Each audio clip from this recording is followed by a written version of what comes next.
បាទជំរាបសួរអ្នកទាំងអស់គ្នាថ្ងៃនេះយើងនឹងបន្តមេរៀនភាសាអង់គ្លេសរបស់យើងទៀតគឺយើងនឹងសិក្សាពី English Grammar Chapter 2 Subject and Predicate នៅក្នុងមេរៀនទី2នេះយើងនឹងសិក្សាអំពី Subject ហើយនិង Predicate An English sentence has two main parts Subject and Predicate Subject. The subject is the part of sentence that tells who or what the sentence is about. Subject គឺជាផ្នែកមួយរបស់ប្រយោគដែលប្រាប់អ្នកណាមួយឬក៏អ្វីមួយដែលប្រយោគនិយាយអំពី It is usually a noun, person, place, thing, or a pronoun, he, she, it, the.Note: In each sentence, the subject is the person, place, thing, or idea perform the action or being described. នៅក្នុងនេះគឺចង់សំដៅទៅលើថា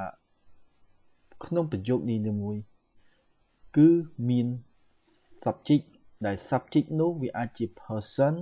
អាចជា place អាចជា thing ឬក៏ idea ដែលវាសម្ដែងនៅសកម្មភាពឬក៏ពិពណ៌នាពីអ្វីមួយឧទាហរណ៍ Bill is a teacher Bill គឺជា subject អញ្ចឹងនៅក្នុងប្រយោគនេះគឺ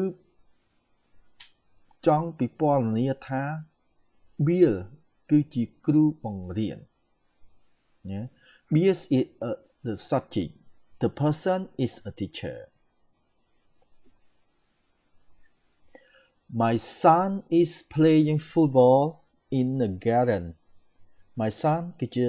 subject. My son is the subject. The person doing the action គឺចង់បង្ហាញថា My son គឺជាបុគ្គលដែលសម្ដែងនៅសកម្មភាពគឺសកម្មភាពអីគឺលេងបាល់ She like chocolate she គឺជា subject she like នឹងដែល she គឺជា subject ដែលនៅក្នុងនោះ she នឹងគឺជា pronoun ដែលសម្ដែងនៅសកម្មភាព like គឺ like គឺចូលចិត្តអីសូកូឡាទី2 predicate Predicate tell what the subject does, is, or has. It contains the verb and give information about the subject. Predicate គឺប្រាប់អ្វីៗពីប្រធានដែលប្រធានធ្វើអ្វីប្រធានជាអ្វីឬក៏ប្រធានមានអ្វីដែល predicate ជាទូទៅវាទៅមានកិរិយាសព្ទហើយវាពិពណ៌នាឬក៏ប្រាប់ព័ត៌មានអំពីប្រធានដែលប្រធានធ្វើអ្វីមួយប្រធានជាអ្វីឬក៏ប្រធានមាននៅអ្វីអញ្ចឹងវាបង្ហាញពីព័ត៌មានឬក៏ពិពណ៌នាពីប្រធានហ្នឹងឧទាហរណ៍ The dog barked loudly The dog គឺជា subject barked loudly គឺ predicate barked loudly គឺជា predicate ដែលវិពណ៌នាអំពីឆ្កែដែលវាព្រុស The dog នេះគឺជាប្រធាន My sister is learning English Sister គឺជា subject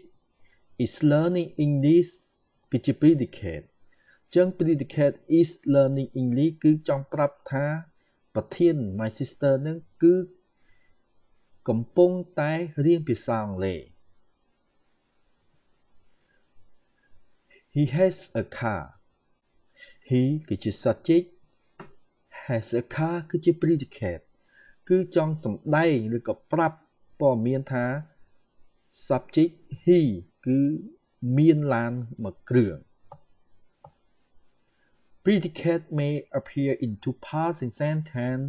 and subject in the middle predicate នៅក្នុងប្រយោគមួយអាចមាន2ដែលវាមានប្រធាននៅកណ្ដាលគឺយ៉ាងម៉េចឧទាហរណ៍ Is your aunt coming tomorrow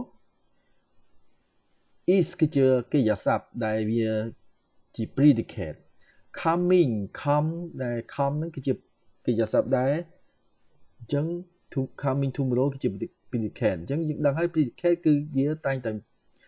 ជាកិរិយាសព្ទគឺមានកិរិយាសព្ទដែលវាប្រាប់ព័ត៌មានអំពីប្រធានអញ្ចឹង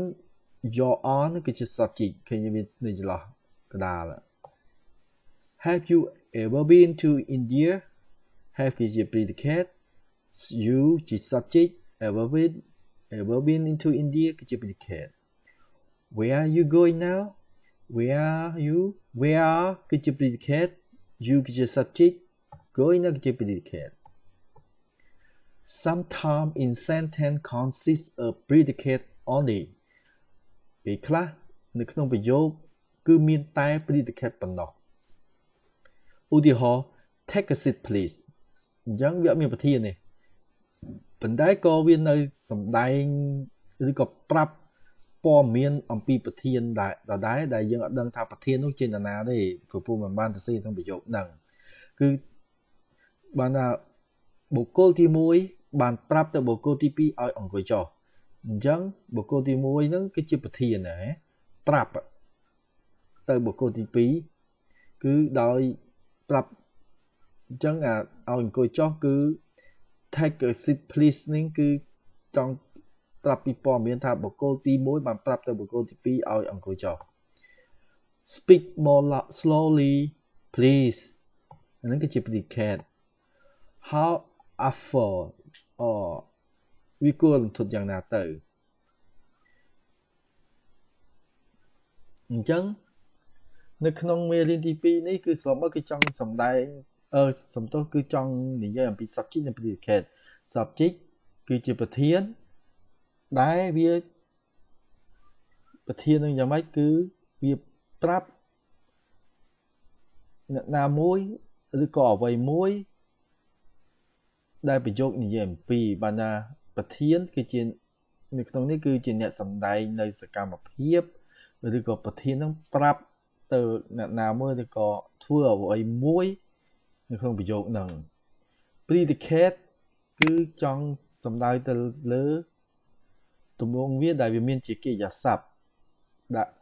ដែលវាចង់បង្ហាញឬក៏ប្រាប់ព័ត៌មានរបស់ប្រធានថាប្រធាននោះគឺជាអ្វីឬក៏ធ្វើអ្វីមួយអញ្ចឹងហើយយើងដឹងហើយ predicate ជួនកាលនៅក្នុងប្រយោគគឺវាមាន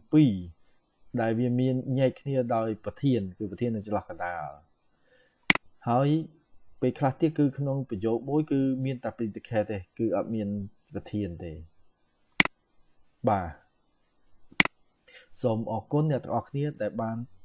ទស្សនានិងតាមដានមេរៀនរបស់ខ្ញុំដែលនិយាយពីការសិក្សាវេយ្យាករណ៍ភាសាអង់គ្លេសនៅ chapter 2 នេះគឺនិយាយពី subject ហើយនិង predicate បាទសូមអញ្ជើញនឹងតាមដាននៅមេរៀនបន្តទៀតនៅពេលក្រោយទៀតបាទសូមអរគុណសូមជម្រាបលា